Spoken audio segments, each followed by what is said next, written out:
ریاض النظرہ میں ایک روایت ہے، جب آقا کریم علیہ السلام نے پردہ فرمایا، ظاہری وصال فرمایا، تو ایک شخص مولا علی کی خدمت میں آیا جی اور آ کے کہنے لگا حضرت آپ اعلان کر دیں کہ خلافت ہمیں دے دی گئی ہے تاکہ کوئی اور دعویٰ نہ کر سکے. یہ مولا علی کو آ کے کہہ رہے ہیں. اچھا اور حضرت مولا علی شیر خدا کا وہاں پر جواب سنیں کیا ہے. واہ حضرت مولا علی شیر خدا فرمانے لگے میں نے زندگی میں کبھی جھوٹ نہیں بولا، اور بالخصوص نبی کریم علیہ السلام کی طرف جھوٹ منسوب کرنا یہ تو ہو ہی نہیں سکتا. فرمایا میں کبھی جھوٹ نہیں بول سکتا.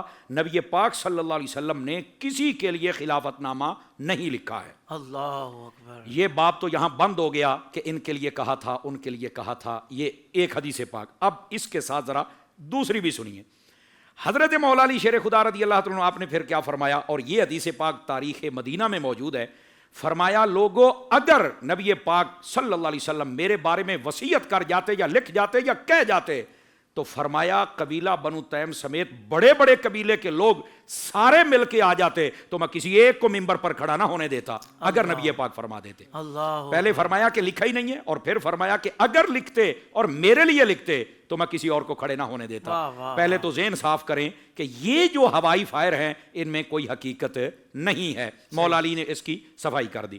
اب آ جائیے تیسری بات. حضرت علی المرتضیٰ شیر خدا رضی اللہ تعالی عنہ آپ کے پاس ایک شخص آیا جب حضرت ابوبکر صدیق کی بیعت ہو چکی تو کہا کہ ہمیں پتہ چلا کہ آپ نے ابھی بیعت نہیں کی. تو یہاں پر بعض لوگ تو بہت آگے کی بات لے جاتے ہیں، چونکہ ظاہر سی بات ہے کتابوں کے اندر بہت معاملات خلط ملط کیے گئے ہیں، لیکن حقیقت کیا ہے وہ سنیے ذرا. وہ کہنے لگے آپ نے بیعت نہیں کی. آپ فرمایا چل میرے ساتھ. حضرت صدیق اکبر کے پاس آئے، اور یہ جو حدیث شریف میں عرض کر رہا ہوں یہ مسلم شریف کتاب الجہاد کے اندر موجود ہے. اللہ جب آپ تشریف لے کے آئے حضرت صدیق اکبر کے پاس تو حضرت صدیق اکبر کو آ کر آپ نے بتایا کہ آپ ہم سب میں سے خیر ہیں، یعنی افضل ہیں، بہتر ہیں.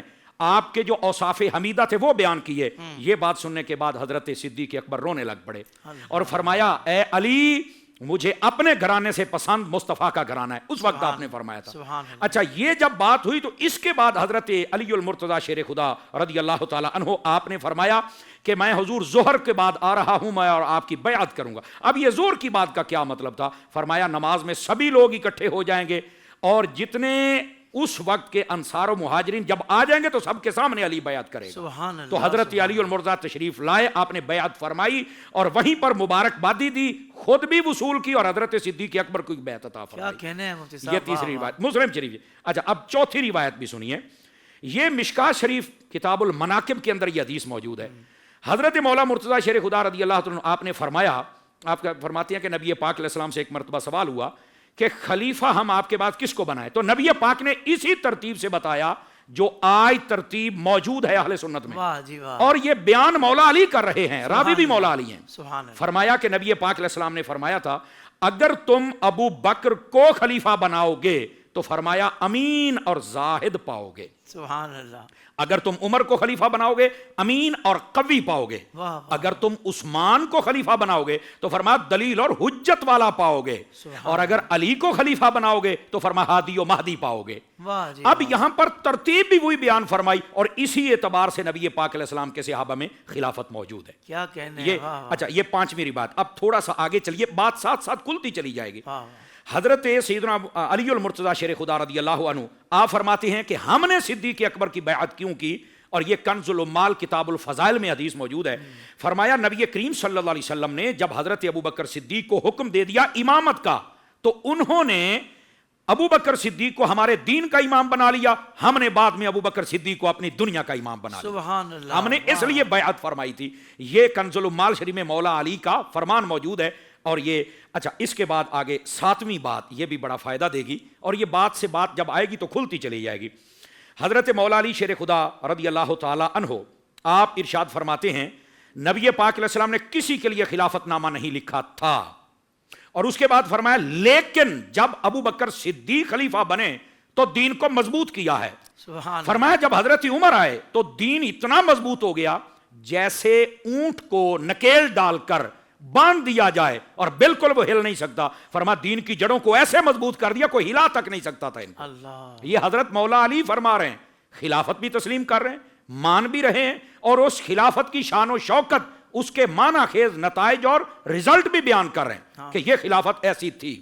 اچھا یہ حدیث پاک سننے کے بعد اگلی بات بڑی توجہ طلب ہے. اچھا یہ جو حدیث میں نے بیان کی یہ مسند امام احمد میں ہے اور مسند علی میں موجود ہے. اچھا اگلی بات بڑی توجہ طلب ہے. یہ جو کہتے ہیں نا وہ جی 7 ماہ تھے تو 6 ماہ تھے تو فلانا تھا, اور میں نے کہا بھائی جان تم 6 سے 7 دن بھی نہیں نکالو گے. یہ سنیے ذرا. اب یہ حدیث پاک اس کو روایت کیا حضرت امام جعفر صادق نے. حضرت امام جعفر صادق نے روایت کیا اپنے باپ حضرت سیدنا امام باقر سے. امام باقر نے بیان کیا اپنے باپ حضرت سیدنا زین العابدین پاک سے. انہوں نے بیان کیا حضرت امام حسین پاک سے. انہوں نے حضرت مولا علی سے, اور انہوں نے رسول پاک صلی اللہ علیہ وسلم. اب یہ ترتیب دیکھو کیسی ہے. وہ کیا فرماتے ہیں حضرت مولا علی شیر خدا رضی اللہ تعالی عنہ, آپ فرماتے ہیں کہ صدیق اکبر رضی اللہ تعالیٰ عنہ, حضرت علی اپنی اولاد کو بتا رہے ہیں کہ صدیق اکبر جب خلیفہ بنے تو 7 دن تک ممبر پر کھڑے ہو کر کہتے تھے لوگوں میری بیعت توڑ دو, میں بوڑھا ہوں, کسی اور کو خلیفہ. 7 دن تک. یہ مولا علی اپنی اولاد کو بتا رہے ہیں. اللہ فرمایا جب 7واں دن ہوا تو سارے لوگ چپ کر کے چلے. میں اٹھ کے کھڑا ہوا, مولا علی فرماتے ہیں, تو میں نے اٹھ کے کہا اے ابو بکر صدیق آج کے بعد آپ نے ایسی تقریر نہیں کرنی, آپ نے حجت پوری کر دی جو آپ کہنا چاہتے تھے.